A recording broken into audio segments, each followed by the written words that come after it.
প্রিয় মেঘনাবাসী, খুব মনোযোগ দিয়ে শুনে যাবেন। হযরত ইসমাঈল আলাইহিস সালাতু ওয়াস সালামকে ওই মিনা প্রান্তরে কুরবানির জায়গা নিয়ে গেলেন। নীরব নির্জন, পৃথিবীর কোনো মানুষ সেদিন আর ছিল না। ইসমাঈল আলাইহিস সালাম ডাক দিয়ে বলেন, আব্বা জান, আপনার ছুরিটা পাথরের সঙ্গে খুব সুন্দর করে দাঁড় করে নেন। বাবা গো, আমার জবহ করার সময় যাতে তাড়াতাড়ি আমি জবহ হয়ে যাই, আল্লাহর হুকুম যাতে তাড়াতাড়ি মানতে আপনি পারেন, খোদার হুকুম মানতে যাতে আপনার বাধাগ্রস্ত না হয়। চিৎকার মেরে জোরে বলেন আল্লাহু আকবার। আর আমরা গোলাপান বিলিটার মুসলমান। হযরত ইসমাঈল নবী ডাক দিয়ে বলতেছে, আব্বা জান, আমার হাত পা গুলি শক্ত করে মজবুত করে বাবা আমাকে বেঁধে দেন, এজন্যই আপনি আমাকে বাঁধবেন। যখন আপনি জবাই করবেন আমার হাত পা গুলি ছটফট করতে থাকবে, খোদার হুকুম মানতে আপনার অসুবিধা হতে পারে, সেই জন্য মজবুত করে আমার হাত পা গুলি বেঁধে দিবে। আব্বা গো, আমারে উপর করে শোয়াইবেন, কারণ আমার চেহারার দিকে তাকাইলে আপনার মায়া লাগতে পারে। কুরবানি কি ভালো করে বুঝে যান। ভেবেছি শুধু গরু একটা মস্ত বড় নাম ধরে 5 লাখ টাকার গরু ফেলাই দিলেই কুরবানি হয়ে যায়। ওই অনেকে আছে সুদের টাকা দিয়ে গরু কিনে, ঘুষের টাকা দিয়ে কুরবানির গরু কিনে, অন্যের জমিন সম্পদ মাইরে দিয়ে টাকা দিয়া গরু কিনে, জনগণের অর্থ মাইরে দিয়া গরু কিনে, যারা 5 লাখ টাকার গরু জবাই দিয়া কুরবানি দেখাইতেছে, ওই গরু জবাই করা আর শুয়ের জবাই করার মধ্যে তফাৎ নাই। কথা কন না কেন? কষ্ট হইতেছে? উচিত কথায় মা হইবে যাবে। কুরবানি তো দিবেন, এটা আল্লাহর ইবাদত, তো হালালটা দিতে হবে। 1 টাকাও যদি হারাম থাকে গরুর ভিতরে, তো কুরবানি হবে না। খুবই ইখলাসের সাথে কুরবানি দিতে হবে আপনাকে, একনিষ্ঠতার সাথে কুরবানি দেওয়া লাগবে আপনাকে। অন্যের সম্পদ মেরে দিয়া, অন্যের হক মেরে দিয়া, অন্যের টাকা মেরে দিয়া, অন্যের জমিন মেরে দিয়া, গরিব মানুষের হক মেরে দিয়া যত বড়ই গরু কুরবানি করেন না কেন, গরুই জবাই হবে বাবা, কুরবানি আদায় হবে না। ওই গরুর গোশত যেমন হারাম, শুয়োরের গোশত একই রকম হারাম, কোনো তফাৎ নাই। বুঝলে বুঝ পাতা, না বুঝলে তেজপাতা। মানলে আল্লাহ পেয়ে যাবেন, না মানলে খারা জাহান্নামে চলে যাবেন। আল্লাহরও কিছু আসে যায় না। আপনি যে সন্তানের জন্য হারাম খাবেন, ওই সন্তান আপনার কবরে 4 পয়সাও কাজে লাগবে না। 100 কোটি টাকার মালিক হলেন আপনি, আর সুন্দর করে আলিশান প্রাসাদ বাড়ি বানাইলেন, স্ত্রীকে যদি ডাক দেয় বলেন, বিবি রে আমি আরেকটা বিয়ে করতে চাই, তুমি অনুমতি দাও। স্ত্রী বলবে, গোলামের পুত, প্রয়োজন বোধে তোরে একবারে গলা কেটে তোর মাথা আলাদা করে ফেলে দিব, তো অন্য বেডি আমার ঘরে আমি আনতে দেব না। যে স্ত্রীর জন্য সুদার ঘুষ খাইলেন, সেই স্ত্রী দুনিয়ায় আর এক বউ মানে না। হাসরের ময়দানে ওই বিবি দিয়ে 4 পয়সাও কাজে লাগবে না। দাদা কত খারাপ করছি, জায়গা মতো মেরে দিচ্ছি, বেটিটা বেজার হয়ে গেছে, বেটিরা বেজার কি করলে আজকে। হ্যাঁ, আপনি হারাম উপার্জন করে আইনে স্ত্রীকে দিয়ে আলিশান বাড়ি বানাই দিয়ে বলেন আরেকটা বিয়ে করবো, মানবে না। যে দুনিয়াতে মানে না, সে কবরে কি উপকার করবে আপনার? হাসরের ময়দানে আপনার গুনাহের ভাগী সে নেবে না। এই কথা কর না কেন? এই জন্য সন্তান ও স্ত্রীর মহব্বতে পড়ে কেউ যদি অন্যায় করে, বুঝতে হবে সেই অন্যায়ের জন্য নিজের খেসারত নিজেকে দিতে হবে। এর মতো বোকা, এর মতো বলদ, এর মতো নিকৃষ্ট পৃথিবীতে কেউ হতে পারে না। প্রিয় মুসলমান মেঘনাবাসী, কথাগুলি বুঝে নেওয়াটা জরুরি। হযরত ইব্রাহিম খলিলুল্লাহকে সন্তান ইসমাইল আলাইহিস সালাম বলতেছিলেন, আব্বাজান আপনি যখন জবাই দিবেন তখন আপনার চোখ ভালো করে কাপড় দিয়ে আপনি বেঁধে নেবেন, কারণ আপনি আমার চেহারার দিকে তাকাইলে আপনার মায়া লাগতে পারে। আব্বা গো, আপনার আমার চেহারার দিকে তাকাইলে আপনার মায়া হতে পারে, কারণ আমি আপনার একমাত্র সন্তান। আপনার চোখগুলি সুন্দর করে ভালো করে বেঁধে নেন আব্বা যান। হযরত ইব্রাহিম খলিলুল্লাহ ছুরি ভালো করে ধারাইলেন, সন্তানকে হাত পা গুলি মজবুত করে বাঁধলেন, আর নিজের চোখ ভালো করে কাপড় দিয়ে বেঁধে নিলেন।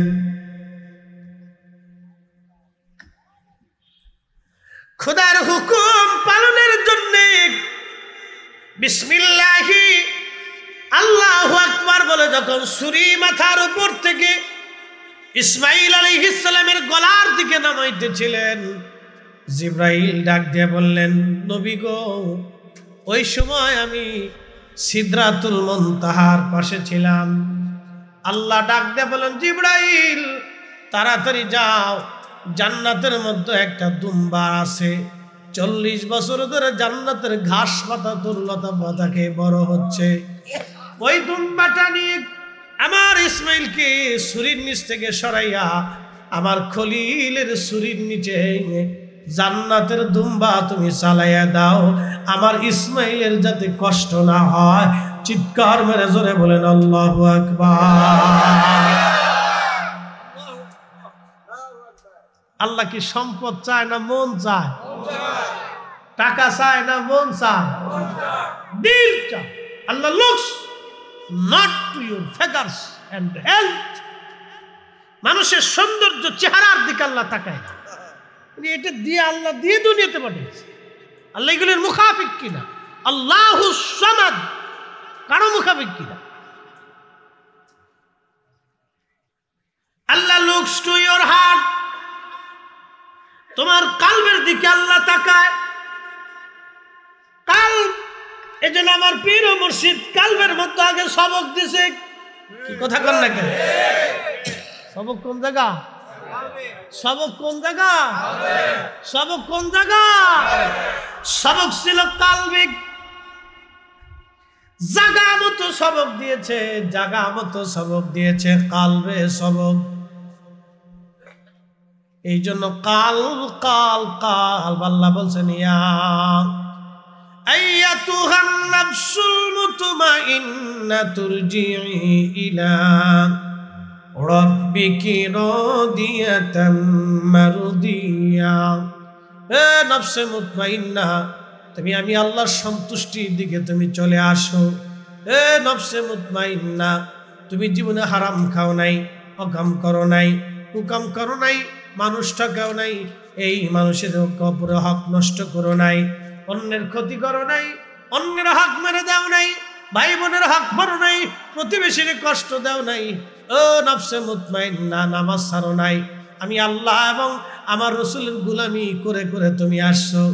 আসো, আমি আল্লাহ তোমার উপরে খুশি, তুমি আমার সন্তুষ্টির দিকে আসো। ফাদখুলি ফি ইবাদি ওয়াদখুলি জান্নাতি।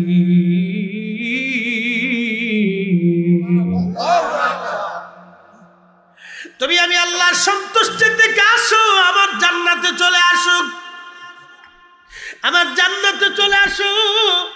এজন্য ওলিদের ইন্তেকালের পরে তাদের কবর রওজা হয়ে যায়। আল্লাহু আকবার। ওলিদের ইন্তেকালের পরে কবর কি হয়? রওজা হয়ে যায়, জান্নাতের বাগান হয়ে যায়। আল কবরু রওজাতুম মিন রিয়াজিল জান্নাহ। আমার দেশে একদল আছে বুকে হাত বেঁধে নামাজ পড়ে, ওরা বলে যে নবীর কবরকে কবর বলতে হবে, রওজা বলা হারাম। যারা নবীর কবরকে রওজা বলতে চায় না, ওরাই বর্তমান ইহুদিদের দালাল। সন্দেহ নাই। সচ্চে মুসলমান ওরা, নামে মুসলমান। ইমানদারের ইমান নিয়ে করছে যারা খেলা, ওরাই তো আসলেই এজিদেরই চেলা। দাড়ি টুপি পাগড়ি আছে দেখতে মাওলানা, ভিতরে নাই নবী প্রেম ইয়াজিদে ভরা।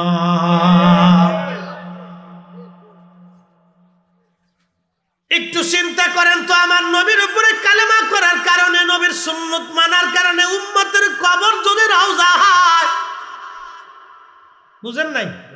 আবার বুঝেন, নবী মানার কারণে উম্মতের কবর যদি রওজা হয়, যারে মানলে উম্মতের কবর রওজা হয়, যারে ভালোবাসলে উম্মতের কবর রওজা হয়, যারে খুশি করলে আখিরাতে উম্মতের নাজাত হয়, যারে রাজি করলে উম্মতের কবর জান্নাতের বাগান হয়, যারে ভালোবাসলে উম্মতের কবর জান্নাতের বাগান হয়, তার কবর বলে রওজা না। এই কথা যারা বলবে তারা কোরআন বিদ্বেষী কথা বললো, আল্লাহর কালামের বিপরীত কথা বলার কারণে ওরার মুসলমানের জায়গা নাই, ওটা ইহুদির দালাল হয়ে গেছে। ইসরায়েলের দালাল, ইসরায়েলের দালাল। ও মুসলমান শুনে রাখেন, দাজ্জালের কাতারে কিন্তু মুসলমান সৈন্যরাও থাকবে। এটা মনে হয় জানেন না। দাজ্জালের প্রথম ফ্রন্টে থাকবে 70,000 ইহুদি, এরপরের ফ্রন্টে থাকবে মুসলমানরা। একদল নামধারী মুসলমানরা দাজ্জালের পক্ষ নিবে, আর সর্বপ্রথম দাজ্জালের পক্ষ নেবে ইহুদিরা। 70,000 ইহুদি দাজ্জালের প্রথম ফ্রন্টের সৈনিক থাকবে, এরপরেই মুসলমানরা থাকবে দাজ্জালের দ্বিতীয় ফ্রন্টের সৈনিক। এই দাজ্জালের পক্ষে তারা লড়াই করবে, আর ইমাম মাহদীর পক্ষে লড়াই যারা করবে তারা হবে অরিজিনাল মুসলমান, তারা খাঁটি মুসলমান, তারা অরিজিনাল মুসলমান। একবার জোরে বলা যাবে কি মারহাবা। দাজ্জালের পক্ষে যারা থাকবে তাদের নাম হবে সুফিয়ানি বাহিনী। মনে রেখেন, সুফিয়ানি বাহিনী, এরা মুসলমান থাকবে, নামাজও পড়বে, দাজ্জালের পক্ষে লড়াই করবে, ইমাম মাহদীর বিরুদ্ধে যুদ্ধ করবে তারা। সেই দিন আপনার শরীর শিহরে উঠবে কথা শুনলে।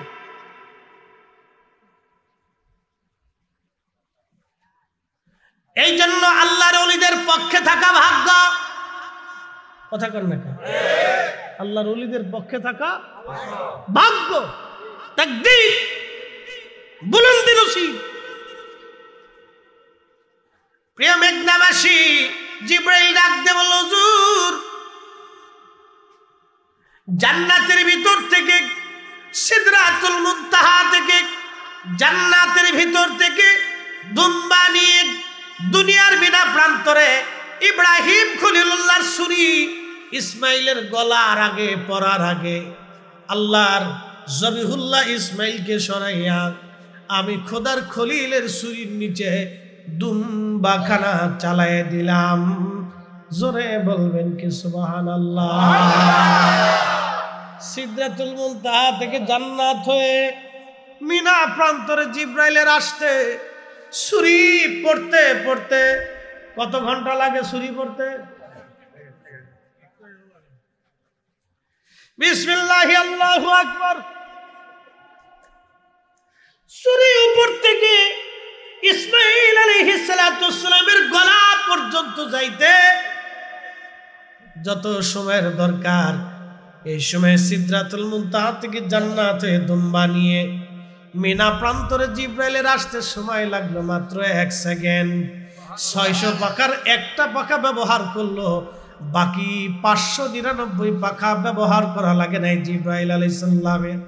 তাহলে সেই জিব্রাইল কত বড়, সেই জিব্রাইল কত বড় হতে পারে, তার আকৃতি কত বড়, আল্লাহ তারে কত শক্তিমান বানাইলেন। জিব্রাইলের যদি এত ক্ষমতা হয়, তাহলে যিনি বানাইলেন সেই মালিক আমার আল্লাহর ক্ষমতা কত হতে পারে। আর সেই মালিকের হাবিব বন্ধুদের রহমতের নবীর ক্ষমতা কত হতে পারে। আমার নবীর ক্ষমতা নিয়ে, আমার নবীর মুজিজা নিয়ে যারা প্রশ্ন তুলে, নবীর ক্ষমতাকে যারা ছোট করে দেখে, এইগুলো আব্দুল ওহাব নজদির 5 গুলা।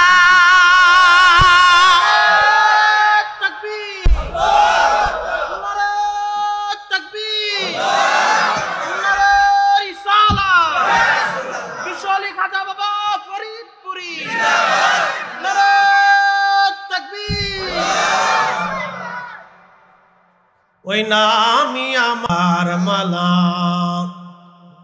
ওই নাম জপে মোর জুড়াই জানা, ওই নামই আমার গলার মালা, ওই নাম জপে মোর জুড়াই জানা।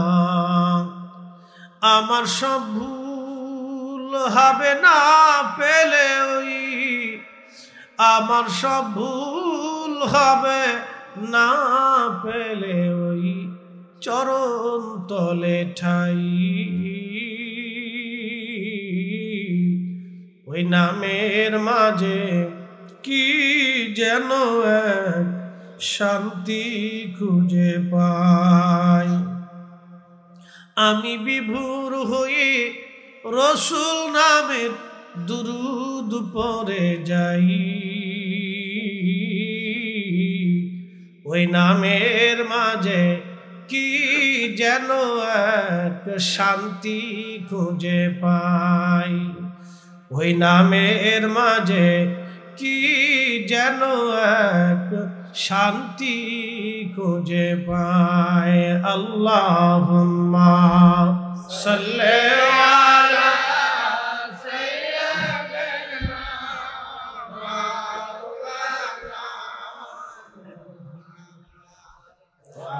আলা আলি সাইয়্যিদিনা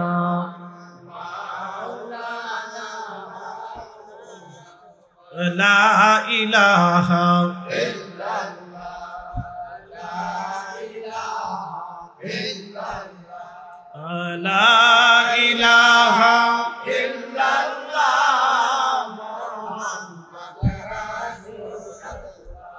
আওয়ালাখের দুই কুল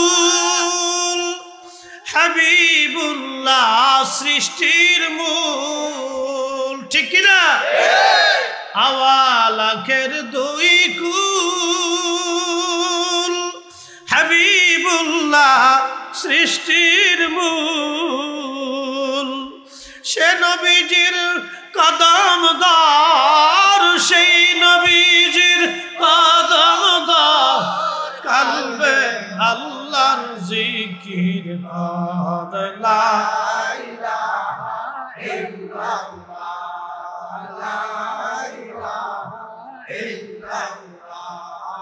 লা ইলাহা ইল্লাল্লাহ মুহাম্মাদুর রাসূলুল্লাহ সাল্লাল্লাহু আলাইহি ওয়াসাল্লাম। প্রিয় বন্ধুগণ, খুবই মনোযোগ দিবেন। জিবরাইল বলল, হুজুর আরো একবার পৃথিবীতে আসতে আমার কষ্ট হয়েছিল। বলে কোন সময়? জিবরাইল বলেন, বলতেছে হযরত ইউসুফ আলাইহিস সালামের ভাইয়েরা আমার দিকে তাকান। সম্পদের কারণে আর সম্পদের কারণে, ক্ষমতার কারণে মানুষ মানুষের শত্রু হয়ে যায়, আপন ভাই ভাইয়ের শত্রু হয়ে যায়। মনে কিছু নেবেন না। হযরত ইউসুফের ভাইয়েরা ইউসুফ আলাইহিস সালামের শত্রু হয়ে গেল। ইউসুফ আলাইহিস সালামের ভাই হযরত ইউসুফের ভাইরা ইউসুফকে নিয়ে গেলেন। বাবার কাছ থেকে নিয়ে রওনা হয়ে জঙ্গলের মধ্যে যাইয়া হযরত ইউসুফ আলাইহিস সালামের গায়ের জামা খুলে ইউসুফের হাত পা গুলি বেঁধে ফেললেন। বেঁধে ফেলে দিয়ে কুয়ার পাশে নিয়ে হযরত ইউসুফ আলাইহিস সালামকে কুয়ার মধ্যে ফেলে দিবেন। ইউসুফের ভাইরা ইউসুফকে ফেলে দিবে কুয়ার মধ্যে। ইউসুফ আলাইহিস সালামকে ইউসুফের ভাইরা কুয়ার মধ্যে ফেলে দিবে। সমস্ত ভাইরা একত্রিত হয়ে গেল ইউসুফ আলাইহিস সালামকে কুয়ার মধ্যে ফেলে দেওয়ার জন্য। একটু দোষে পড়ি, আল্লাহুম্মা সাল্লি আলা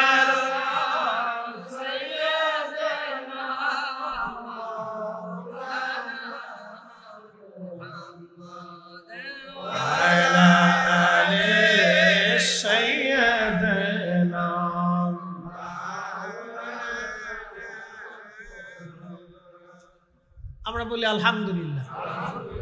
চেয়ারম্যান সাহেব অসুস্থ শরীর নিয়েও আসছে। শুকরিয়া আল্লাহর দরবারে, আমরা দোয়া করি আল্লাহ ওনাকে যেন সুস্থতার সাথে আরো দীর্ঘ হায়াত দিক বলে। তো মূল আলোচনা আমরা বেশি দীর্ঘায়িত করব না, তো মনোযোগ দেন। ইউসুফ আলাইহিস সালামের ভাইরা ইউসুফের শত্রু হয়ে গেল। পিছনে কারণ কি? ইউসুফ আলাইহিস সালামের আব্বা ছিলেন ইয়াকুব আলাইহিস সালাম, ইয়াকুব আলাইহিস সালামের বাবা ছিলেন ইসহাক আলাইহিস সালাম, ইসহাক আলাইহিস সালামের বাবা ছিলেন ইব্রাহিম আলাইহিস সালাম। মনোযোগ দিন, ইব্রাহিমের সন্তান হযরতে ইসহাক, হযরতে খলিলুল্লাহর সন্তান হযরতে ইসহাক আলাইহিস সালাম, ইসহাক আলাইহিস সালামের ছেলে ইয়াকুব আলাইহিস সালাম। ইয়াকুব আলাইহিস সালামের ছেলের নাম ইউসুফ। হযরত ইউসুফ আলাইহিস সালামকে ইয়াকুব আলাইহিস সালাম ভালোবাসতেন বেশি। উনি ছোট ছিলেন, দেখতে খুবই সুন্দর ছিলেন, আল্লাহ তারে এত সুন্দর করে বানিয়েছিলেন। আর হযরত ইউসুফ আলাইহিস সালামের মা অনেক সুন্দর ছিলেন, আর বেশি সুন্দর ছিলেন ইউসুফ আলাইহিস সালামের দাদা হযরত ইসহাক আলাইহিস সালাম। ইসহাক আলাইহিস সালামের মা হযরতে সারা, হযরতে সারার সন্তান ইসহাক। আর হযরতে সারা ছিলেন এত সুন্দর নারী জাতির মধ্যে, হযরত সারার মতো এত সুন্দর নারী দুনিয়াতে কোনো মা জন্ম দিতে পারে নাই। জোরে বলবেন কি সুবহানাল্লাহ। রক্তের একটা তাসির আছে, বলে দিয়েছে আজকে। ওই যে দেখবেন কিছু লোক আলেম হইছে কিন্তু রাসূলের সাথে বেয়াদবি করে, শানে রিসালাতকে ছোট করে দেখেন কিন্তু মাদ্রাসায় পড়ছে, এগুলো জন্মের ভেজাল আছে। মন খারাপ করেন না, আমি একবারে ডাইরেক্ট অ্যাকশন মেরে দিয়েছি। জায়গায় দোষ আছে, জায়গায় দোষ না হলে রাসূলের শানে এত বড় বাজে কথা বলতে পারে কেউ? হ্যাঁ, জায়গার সমস্যা। হযরত ইউসুফ আলাইহিস সালামের বাবা ইয়াকুব, ইয়াকুবের বাবা ইসহাক, ইসহাকের মা হযরত সারা হারানের রাজকুমারী ছিলেন তিনি। পৃথিবীতে কোনো মা এত সুন্দরী নারী আর জন্ম দিতে পারে নাই। এজন্য ফিলিস্তিনিদেরকে দেখবেন, ওরা অনেক সুন্দর। ফিলিস্তিনিদেরকে আল্লাহ প্রাকৃতিকভাবে সুন্দর বানিয়েছে। ফিলিস্তিনের বাচ্চাদেরকে দেখবেন একবার পুতুলের মতো দেখা যায়, খুব সুন্দর, ক্ষুধার্ত, না খেয়ে রয়েছে, তারপর আল্লাহ সৌন্দর্য দিয়ে রেখেছে। দেখে যুদ্ধ বিগ্রহ, ঘর নাই, বাড়ি নাই, ঘুম নাই, তারপরও সুন্দর। আল্লাহু আকবার, এটা আল্লাহর দয়া। রক্তের তাসির আছে, ব্লাড কানেকশনটা খুব মজবুত। দেখবেন জন্মগতভাবে বংশীয় সন্তান যারা, তারা চুরি করে না। এই কথা কর না, যারা বংশীয়, বংশ বুঝছেন, বাপ দাদারা খুব শরীফ ছিল, খুব ভদ্র ছিল, আবেদ ছিল, তাদের সন্তানরা চোর ডাকাত হয় না। তারা চিন্তা করে আমার দাদা সম্ভ্রান্ত পরিবারের ছিলেন, বংশীয় ছিলেন, সোনামলা ছিলেন, অভাব যদিও আসে তারপরে তারা 2 নম্বরিতে সম্পৃক্ত হয় না। এটা ব্লাডের তাসির, রক্তের তাসির। যেই বংশে ওলির জন্ম হয় 100 বছর পরে ওই বংশে ওলির জন্ম হয়। যেই বংশে ওলির জন্ম হয় 100 বছর পরে ওই বংশে ওলির জন্ম হয়। বন্ধু খুব মনোযোগ দিবেন। হযরত ইউসুফ এত সুন্দর ছিলেন, আল্লাহ তার এত সৌন্দর্য করে বানিয়েছিলেন, যেই দেখতো ইউসুফের দিকে এক নজরে তাকায় থাকতো যে মানুষ এত সুন্দর কি করে হয়। আল্লাহর নবী বলতেন আনা মারিহুল ওয়া আখি ইউসুফু সাবিহান, আমি লাল সুন্দর আর আমার ভাই ইউসুফ হলো সাদা সুন্দর। হযরত ইউসুফ এত সুন্দর, বাবা তারে খুব আদর করে। ইয়াকুব তো নবী ছিলেন, ইউসুফ নবী হবে, আল্লাহর পক্ষ থেকে পয়গাম আসছে। ইউসুফরে আলাদা আলাদা করে আদর করে। বাকি 10 ভাই এই দৃশ্যখানা আর ভালো লাগে নাই। তারা চিন্তা করলো না, ইউসুফরে আর রাখা যাবে না। আব্বা শুধু ইউসুফরে আদর করে, আমরা আদর করে না। এই জন্য বাবা যারা আছেন, মা যারা আছেন, শুনে রাখবেন, সন্তানরে কিন্তু আলাদা নজরে দেখেন না, তাহলে সন্তানদের মধ্যে গোপনে গোপনে শত্রুতা বেড়ে যায়। শুধু ঠিক না, এই মাসালা সারা জীবন মনে রাখবেন।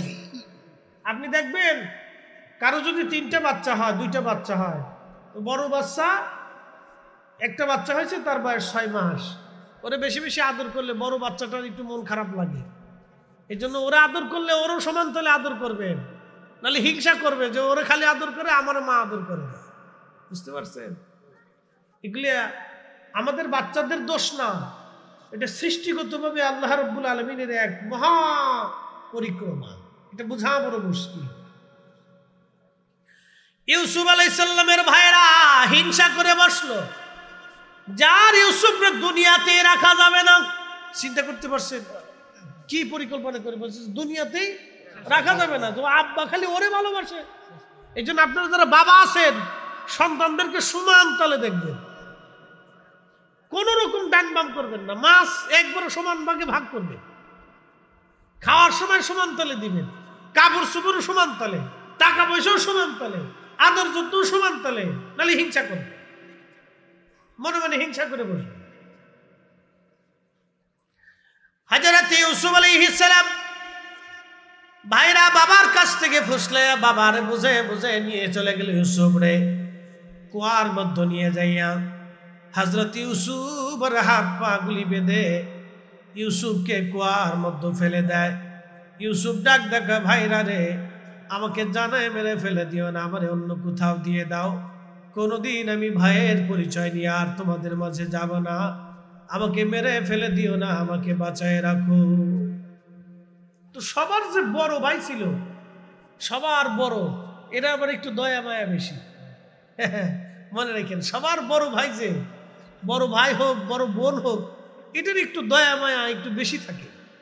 তো ইউসুফ আলাইহিস সালামের সবার বড় ভাই যে, এটার আবার একটু দয়া লাগলো। ডাক দেখে, ভাইরা রে, ও তো ছোট মানুষ, ও তো বুঝে না, তোরে একবারে জানে মারার দরকার নাই, ওরে কুয়ার মধ্যে ফেলে দে, যদি বাইসে থাকে তাহলে ওই যারা পানি আনতে উঠবে ওরা নিয়ে চলে যাবে, ওরা বিক্রি করে দেবে, অন্য কোথাও পৃথিবীতে চলে যাক, বাইসে থাকুক, মেরে ফেলে দিস না, একবারে জানা মারার দরকার নেই। তো অন্য ভাইরা জন্য ওরা না খাওয়া। আবু মুসলিম আল খাওলানি ধীরে ধীরে বাজারে একটা ব্যাগ নিয়ে হাঁটতে হাঁটতে চলে গেলেন, আটার দোকানে যেয়ে দাঁড়াইলেন। এমন সময় এক ভিখারি এসে হাত পেতে বলল, হুজুর, আমি দিনহীন ক্ষুধার্ত, দয়া করে আপনি কিছু আমাকে ভিক্ষা দেন।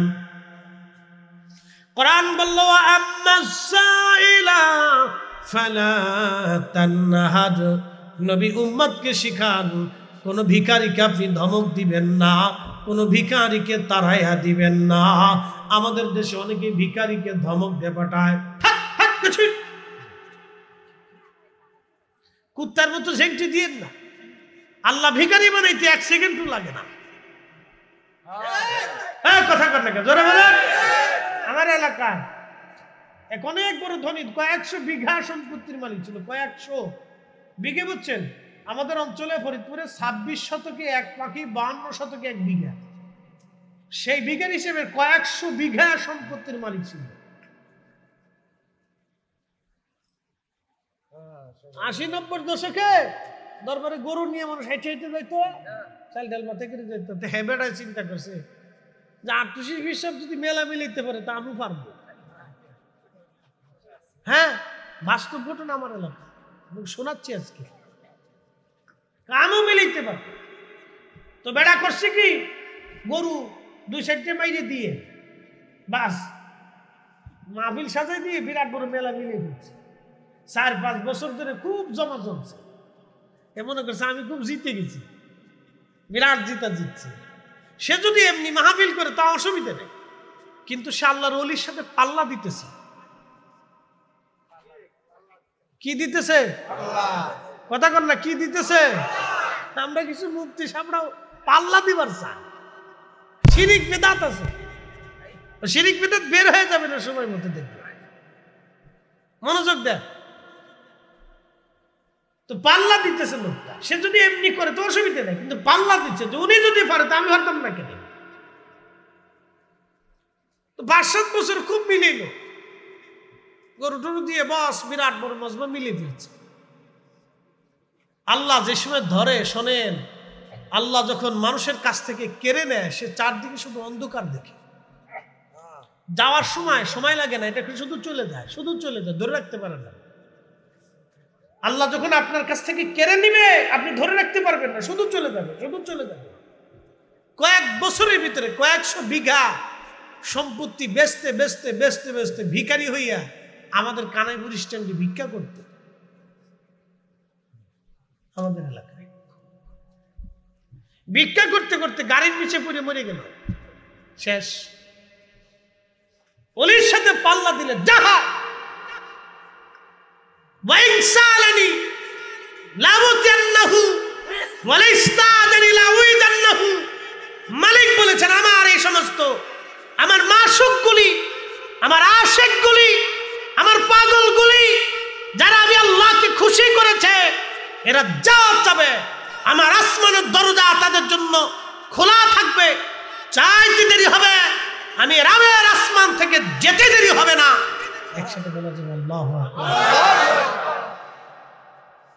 আবু মুসলিমের স্ত্রী বলতেছেন, আমি 3 পয়সা রুজি করছিলাম, নিয়ে যা। তো ভিখারি এসে কয় কিছু দেন। কোরআন বলছে, ও আম্মা সাইলা ফালা তানহা, ভিখারিকে তারাই দিও না।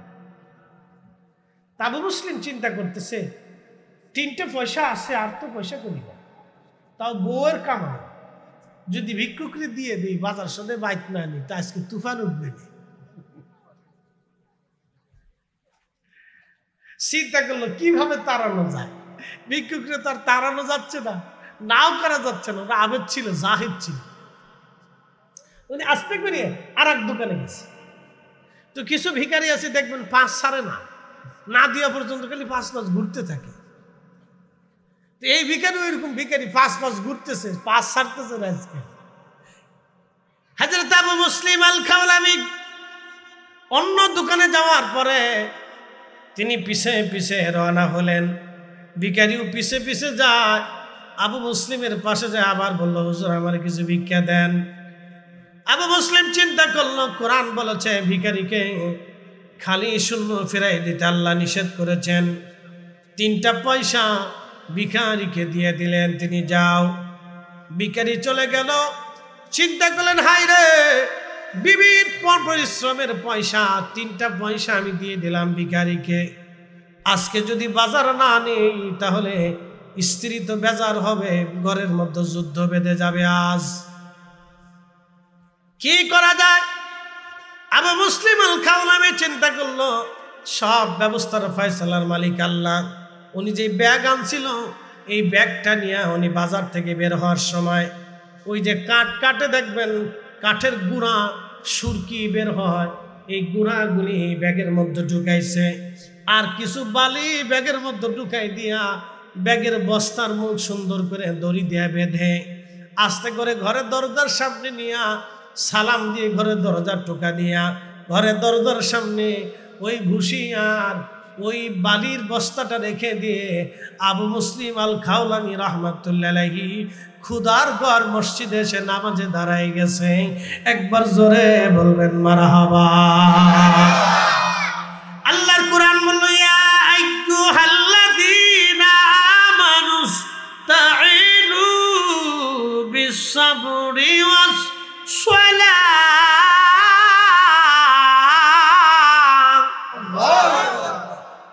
হে ঈমানদার, সালাত, নামাজ এবং ধৈর্যের মাধ্যমে তুমি আমি আল্লাহর সাহায্য তুমি নাও, তুমি চাও।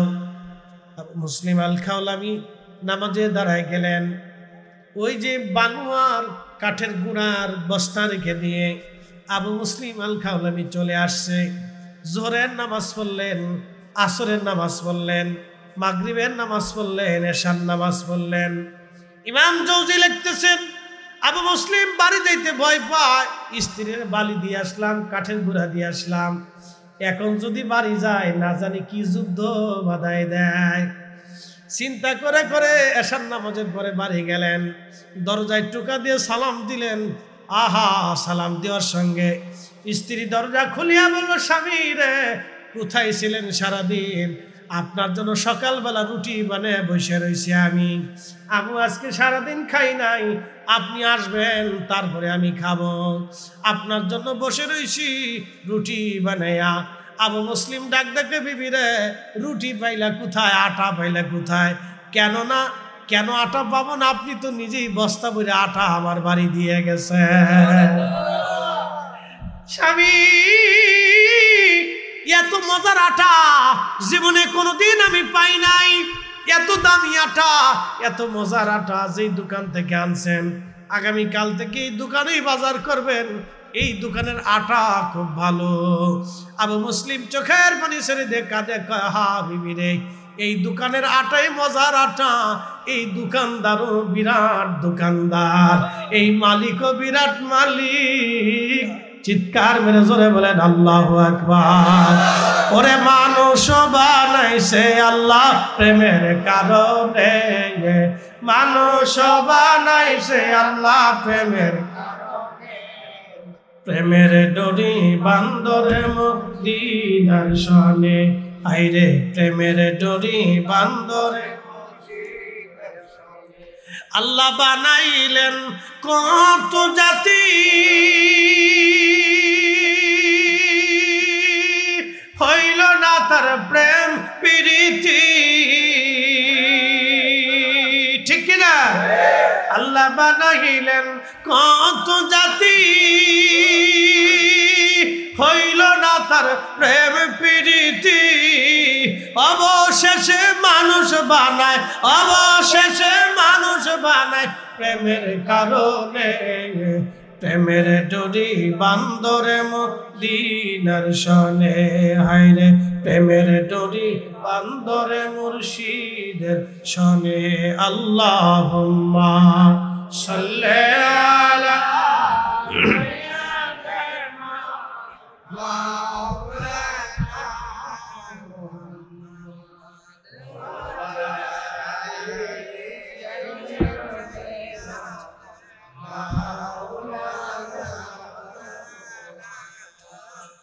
লা ইলাহা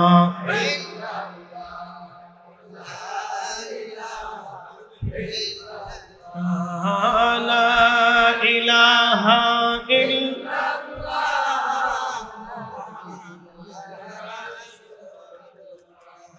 আওয়ালাখের দুই কুল, হাবিবুল্লাহ সৃষ্টির মূল, ঠিক কিনা? এই যে বুঝাইতেছি সৃষ্টির মূল নবী কেমনে হলাম? আল্লাহ বলেন, ইন্নী ক্বালা ইন্নী আ'লামু মা লা তা'লামুন, আমি যা জানি তোমরা তা জানো না। কারণ এই মানব জাতির মধ্যে আল্লাহ আখিরি নবীরে পাঠাবে। এই নবীরে জিন জাতির মধ্যে আল্লাহ পাঠায় নাই, ফেরেশতাদের মধ্যে আল্লাহ পাঠায় নাই। এই নবীরে আল্লাহ মানব জাতির মধ্যে পাঠাবে। এই জন্য মানব জাতির দাম আল্লাহর মাখলুকের মধ্যে বেড়ে গেছে। আমাদের নিজস্ব কোনো দাম নাই। আমরা মানব জাতি যত নিকৃষ্ট কাজ করি, এটা কুত্তাও করে না। বুঝাই? শিশু ধর্ষিত হয়, একটা শিশু মেয়ে বাচ্চা পুরুষ কর্তৃক ধর্ষিত হয়, ঠিক? আহা, কত ঘৃণিত নিকৃষ্ট কাজ হতে পারে। একটা শিশু বাচ্চা ধর্ষক থেকে রক্ষা পায় না, শুধু ধর্ষণই করে না, তাকে হত্যাও করে। এটা মানুষ করে। জীবনে কোনোদিন দেখছেন কোন সাবালক কুত্তা কোন নাবালক কুত্তার সাথে মিলিত হয়ে ধর্ষণ করছে? এই কথা কর না কেন? করতে দেখছেন? গরু করেছে, ছাগল করেছে, এটা মানুষই করেছে। এই মানব জাতির 4 পয়সা মূল্য ছিল না। সৃষ্টির মধ্যে এটা নিকৃষ্ট জাতি হয়ে যাইত যদি এই জাতির মধ্যে আল্লাহ রাহমাতুল লিল আলামিন না পাঠাইতেন। আহা, না না হয় না, আরো জোরে বলেন আল্লাহু আকবার। আমার নবী না আসলে এই মানব জাতির 4 পয়সা মূল্য ছিল না। ফেরেশতারা বলল, আল্লাহ এই জাতি বানানোর দরকার নাই, এরা দুনিয়াতে নিকৃষ্ট কাজ করবে। আল্লাহ বলেন, ইন্নী আ'লামু মা লা তা'লামুন, আমি যা জানি তোমরা তা জানো না। এই মানব জাতির ভিতরে আল্লাহ আখেরি নবী পাঠাবে, আখেরি নবী আদম সফিউল্লাহকে রব্বুল আলামিন জান্নাতের মধ্যে বানানোর পরে আদম সফিউল্লাহর সামনে আল্লাহ পাক আমাদেরকে উপস্থাপন করলেন। আমার আল্লাহ, সেদিন আপনি ছিলেন, আমি ছিলাম, আমরা সবাই সেদিন ছিলাম। মানে আমাদের রূহ, যে ইঞ্জিন আমাদের ভিতরে আছে, খাসা ভিতর চিন পাখি কেমনে আসে যায়। এই যে ভিতরের যিনি রূহ, সেই দিন রূহের জগতে আমরা উপস্থিত আদম সফিউল্লাহর সামনে। আমরা সবাই উপস্থিত, কোটি কোটি কোটি কোটি রূহ আদম সফিউল্লাহর সামনে উপস্থিত। আল্লাহর নবী বাইহাকি দালাইলুন নবুয়াতে বিশুদ্ধ সনদ ইমাম বাইহাকি লিখতেছেন, আল্লাহর হাবিব ডাক দিয়ে বলেন, উম্মতরা রে, ফারানি নূরান সাতিয়ান ফি আসমালিহিম, আল্লাহ আমারে আদম নবীর সামনে উপস্থাপন করলেন উজ্জ্বলতম নূরওয়ালা, নূরওয়ালা, নূরওয়ালা, কিওয়ালা? জোরে বলেন কিওয়ালা? না না, আরো জোরে, ঘুমাবেন না, জোরে বলেন কিওয়ালা? কিওয়ালা? না না, একসাথে বলেন কিওয়ালা? ফারানি নূরান সাতিয়ান ফি আসফালিহিম, এক উজ্জ্বলতম নূরওয়ালা হিসেবে আল্লাহ দেখাইলেন। আদম আলাইহিস সালাম জিজ্ঞেস করলেন, ইয়া রাব মান হাদা, আল্লাহ এই নূরওয়ালাকে, এত চমৎকার নূরের অধিকারী এমন সন্তান তো আমার সন্তানদের মধ্যে আর কেউ নাই। এত বড় নূরওয়ালা কে? এই সন্তানটা কে? এই নূরওয়ালাকে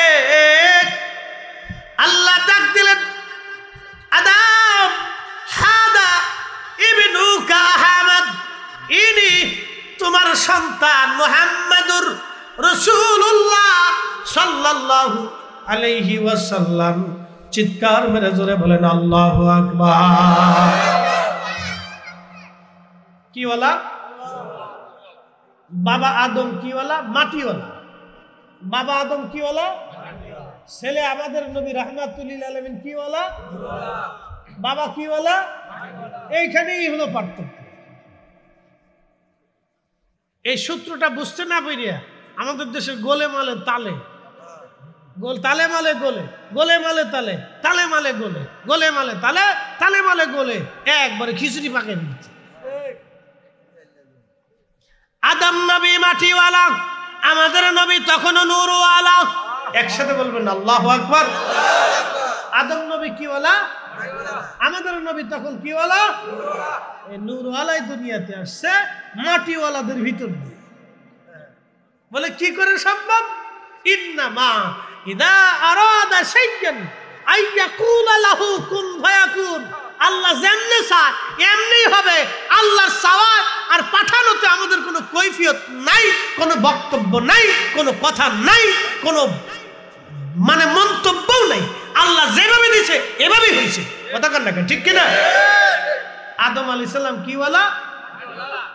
নবী আমাদের কি ওয়ালা? আল্লাহ। এই তো বুঝে গেছে না?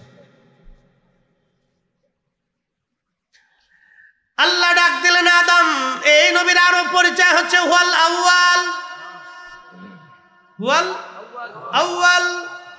ইনি প্রথম নবী হিসেবে প্রথম, মানুষ হিসেবে প্রথম, নবী হিসেবে প্রথম, সৃষ্টি হিসেবে প্রথম, নূরওয়ালা প্রথম, কালমাওয়ালা প্রথম। এ নবী প্রথম, হুয়াল আউয়াল, তিনি প্রথম। কুরআন বলতেছে হুজুর অবিদালিকা উমিরতু আপনি বলে দেন আদিষ্ঠিত হয়েছেন ওয়া আনা আউয়ালুল মুসলিমিন।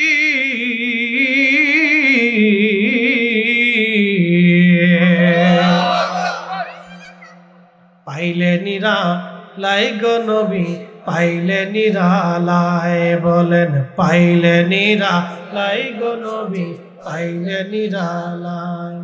ওই কদমে চুমু খাবো, ওই কদমে চুমু খাবো, চরণ ধুলি মাখবো গায়, পাইলে নিরালাই গো নবী, পাইলে নিরালাই, বলেন পাইলে নিরালাই গো নবী, পাইলে নিরালাই। বুঝতে অসুবিধা হয়? বলে আদম আলাইহিস সালাম কি ওয়ালা? আমাদের নবী রাহমাতুল লিল আলামিন তখন কি ওয়ালা? নূরওয়ালা। এই তো বুঝে গেছেন, বুঝে গেছেন আপনি। আদমকে আল্লাহ ডাকতে বলতেছে, আদম হুয়াল আউয়াল, নবী হিসেবে প্রথম, মুসলমান হিসেবে নবী আমি আল্লাহকে আল্লাহ বলতেই প্রথম। এ নবীর আগে কেউ আমাকে আল্লাহ বলে আল্লাহ ডাক দেয় নাই, ইনি প্রথম। কোরআন বলে ওয়া আনা আউয়ালুল মুসলিমিন, আপনি বলে দেন আপনি প্রথম আমি আল্লাহকে লা ইলাহা ইল্লাল্লাহ বলে স্বীকার করেছেন, আমি আল্লাহকে আল্লাহ বলে আপনি মেনেছেন, আমি আল্লাহকে আপনি নবীর আগে কেউ আল্লাহ বলে মানে নাই। আদম তুমি শোনো, ইনি নবী হিসেবে প্রথম, সৃষ্টিগতভাবে প্রথম, আর কালেমা পড়নেওয়ালা হিসেবে নবী প্রথম। কোন জিন, কোন ফেরেশতা, কোন মানব, কোন দানব, কোন সৃষ্টি আরশে মুআল্লাহ, এই পানি, আকাশমণ্ডলী, ভূমণ্ডল, কেউ এই নবীর আগে আমি আল্লাহকে আল্লাহ বলতে পারে নাই। এই নবী আমাকে আল্লাহ বলে আল্লাহ প্রথম স্বীকার করেছে। ওয়া আনা আউয়ালুল মুসলিমিন, কোরআন বলতেছে কথা, আমি বলি নাই। পৃথিবী উল্টে যাবে, কোরআনের কথা মিথ্যা হবে না। কথা বলেন ঠিক কিনা? আল্লাহ ডাক দিছে আদম ওয়াল আখার, এই নবী শেষ, এই নবীর পরে আর কোনো নবী নাই, এই নবীর পরে আর কোনো নবী হবে না, এই নবী শেষ নবী। আমি এটাকে দিয়ে, এই হাবিবকে দিয়ে আমি নবুয়তকে খাতেম করে দিলাম, আবার এই নবীর পরে কোনো নবী হবে না। ওয়া হুয়া আউয়ালুশ শাফি, এই নবী প্রথম কিয়ামতের ময়দানে আমি আল্লাহর দরবারে সুপারিশ করনেওয়ালা হবে। এই নবীর আগে আমি আল্লাহর সাথে কেউ কথা বলতে পারবে না। চিৎকার মেরে জোরে বলেন না মারহাবা। এসেছেন যত নবী সকলের ইমাম, সালাম নবী তোমায় হাজারো সালাম, ইয়া নবী সালাম আলাইকা ইয়া রাসূল। মোহাম্মদ সকলে জোরে জোরে